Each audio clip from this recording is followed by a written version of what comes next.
ప్రశ్న 1. కొండముది తామ్ర శాసనంలో ప్రస్తావించబడిన రాజు జయవర్మన్ ఏ వంశానికి చెందినవాడు? ఇక్కడ మనకు 4 ఆప్షన్లు ఉన్నాయి. 1. బృహత్ పలాయన వంశం, 2. శాలంకాయన వంశం, 3. ఇక్ష్వాకులు, 4. విష్ణుకుండినులు. ఏమనిపిస్తోంది? ఆలోచించండి. మీరు మొదటి ఆప్షన్ అంటే బృహత్పలైన వంశ రాజు అని అనుకుని ఉంటే మీ సమాధానం 100% కరెక్ట్. కానీ అసలు కథ ఇప్పుడే మొదలవుతుంది. దీని వెనక ఉన్న వాస్తవాలేంటో చూద్దాం. చూసారా, ఇక్కడే ఉంది అసలు విషయం. జయవర్మన్ అనే ఒక రాజు ఉన్నాడన్న సంగతి మనకు ఎలా తెలిసిందనుకుంటున్నారు? వేరే ఏ పుస్తకాల్లోనో కథల్లోనో కాదు, కేవలం ఒకే ఒక్క చారిత్రక ఆధారం వల్ల. అదే ఈ కొండముది తామ్రశాసనం. ఈ శాసనం చాలా స్పష్టంగా చెప్తోంది అతను బృహత్పలాయన వంశానికి చెందిన రాజు అని. మరి వీళ్ళెక్కడ పాలించారు అంటే సుమారుగా క్రీస్తు శకం 3వ శతాబ్దం చివర్లో ఇప్పటి కృష్ణా జిల్లా ప్రాంతాన్ని పాలించారన్నమాట. రైట్. రెండవ ప్రశ్న. ఆంధ్రప్రదేశ్ చరిత్రలో దొరికిన మొట్టమొదటి తామ్రశాసనాన్ని ఏ రాజవంశం జారీ చేసింది? ఆప్షన్లు ఇవి: ఇక్ష్వాకుల, బృహత్పలాయనుల, అనందగోత్రుల, లేక శాతవాహనుల. మీకు మొదటి ప్రశ్నకు సమాధానం గుర్తుంటే ఇది చాలా చాలా సులువు. సరైన సమాధానం రెండవ ఆప్షన్, బృహత్పలాయనులు. చూసారా, ఈ ప్రశ్న మొదటి ప్రశ్నకు ఎంత చక్కగా ముడిపడి ఉందో.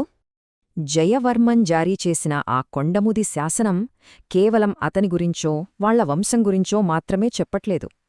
దాని ప్రాముఖ్యత అంతకంటే చాలా చాలా ఎక్కువ.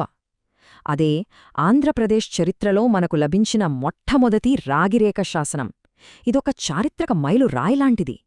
అందుకే వాళ్లది చాలా చిన్న వంశమైనా, వాళ్ల గురించి మనకు తక్కువ తెలిసినా ఈ ఒక్క శాసనం వల్ల బృహత్పలాయనులకు చరిత్రలో చాలా పెద్ద ప్రాధాన్యత దక్కింది.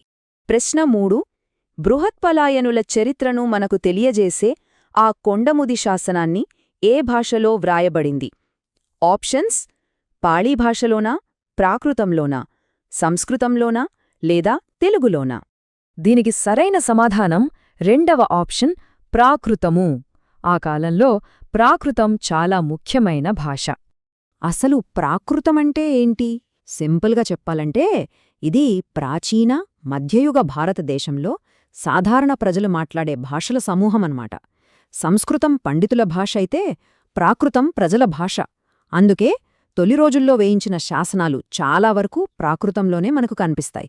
ఆ తర్వాత కాలంలో నెమ్మదిగా సంస్కృతం వాడకం పెరిగింది. ప్రశ్న 4.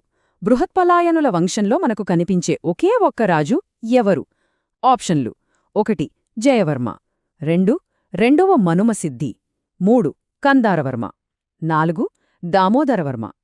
దీని సమాధానం ఈపాటికే మీకు తెలిసిపోయి ఉండాలి. అవును, సరైన సమాధానం జయవర్మ. ఈ పేరు మనకు మొదటి ప్రశ్న నుండి బాగా పరిచయమే కదా. ఇక్కడొక చిన్న లాజిక్ గమనించారా? మొదటి ప్రశ్న, ఈ 4వ ప్రశ్న రెండూ ఒకటే, వాస్తవానికి 2 వైపులన్నమాట. కొండముది శాసనంలో ఉన్న రాజు ఎవరు అని అడిగితే జయవర్మనంటాం. అలాగే బృహత్పలాయన వంశంలో మనకు తెలిసిన ఒకే ఒక్క రాజు ఎవరు అని అడిగినా సమాధానం మారదు, అది జయవర్మనే.